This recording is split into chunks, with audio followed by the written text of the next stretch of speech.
À la fois beaucoup de fierté d'y avoir participé et beaucoup de déception de ne pas avoir amené de médaille. Salut Benjamin, comment ça va? Très bien, et toi, Émilie? Ouais, je suis contente de t'avoir. Je voulais qu'on débriefe de ces premiers Jeux européens. C'était la première fois que le padel était représenté. Quel est ton premier sentiment? J'imagine pas mal de déception. Complètement. Je pense qu'on est passé à côté de quelque chose d'assez exceptionnel. Pour la première fois que le paddle était dans ces Jeux olympiques européens, ça aurait été incroyable de ramener une médaille pour la France. Aussi déçu de ma défaite avec Jess Junior en double mix, parce que malgré tout, voilà, on n'est pas passé loin d'un petit exploit contre l'Espagne.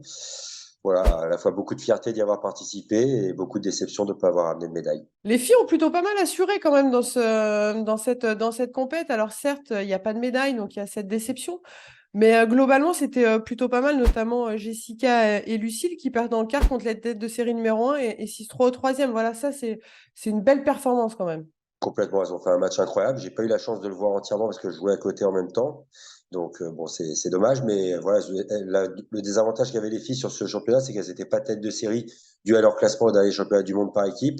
Donc le tableau était un peu plus relevé que pour nous chez les garçons, où on devait, si on faisait respecter notre rang de tête de série, être en demi-finale. Donc elles ont vraiment fait un super tournoi. Même Carla et Charlotte Soubrier, qui ont perdu contre les Espagnols aussi, ont fait un match très correct. Donc voilà, c'est encourageant pour les filles en vue du championnat d'Europe, et pour les garçons, il va falloir se remobiliser pour aller chercher un bon résultat sur ces mêmes championnats d'Europe. C'est vrai qu'on sent beaucoup de déception et c'est normal. Qu'est-ce qu'il apporte justement Pablo Emma dans la team? Alors certes, voilà, là vous auriez aimé que les résultats soient meilleurs, mais quelque part un bon coaching, un bon entraînement et à un moment donné les résultats arrivent.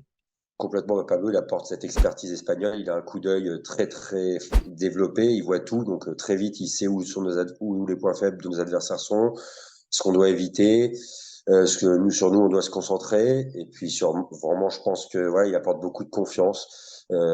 Après, ça reste des années super chargées, que ce soit pour les joueurs et les entraîneurs. Donc, de temps en temps aussi, peut-être qu'on n'est pas tous au moment où il faut à 100% parfait. Là, c'est vraiment des petits détails. Encore une fois, si on gagne le même match 6-4, 6-4 et qu'on prend nos occasions, on dit que c'est super. Donc, il faut essayer de pas juger non plus que le résultat, même si, comme tu l'as dit, la déception est vraiment présente.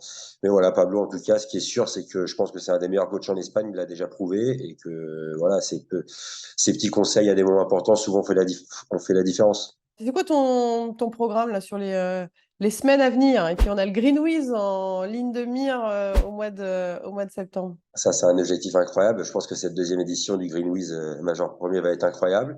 Et à plus court terme, dans 15 jours, je suis à Rome pour le deuxième Grand Chelem de l'année, qui est une échéance très importante pour les points et le classement. Donc, on attendra le tableau calmement pour voir ce qui nous attend. Mais c'est toujours ouais, super de jouer à Rome, dans le Fort Italico, là où je joue le tennis, comme pour Roland. C'est des endroits qui sont voilà, légendaires, incroyables pour nous, joueurs de paddle, de jouer là-bas. Donc, on va essayer de se remobiliser, d'oublier la déception de ces Jeux olympiques européens et de repartir au combat. Le joueur ou la joueuse qui met le plus l'ambiance là dans l'équipe? Ah, c'est Jérémy Scatena. Il est indispensable pour mettre l'ambiance, même si cette semaine, ça a été un peu plus dur pour lui. C'est vraiment le joueur indispensable au niveau de l'ambiance. Celui ou celle qui a le plus de touchés? Le plus de touchés, je dirais Adrien, mon partenaire, Adrien Maigret. Tu vas te citer un peu dans le questionnaire ou pas encore?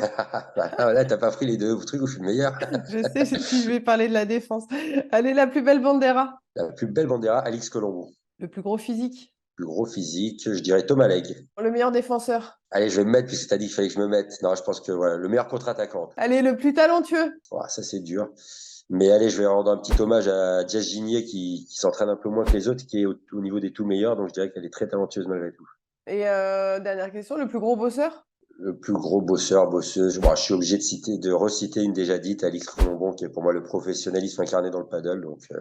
Donc Alix. Et voilà, un petit coucou à Alix. Bah écoute, merci beaucoup. Merci à toi, Émilie. C'était toujours un plaisir.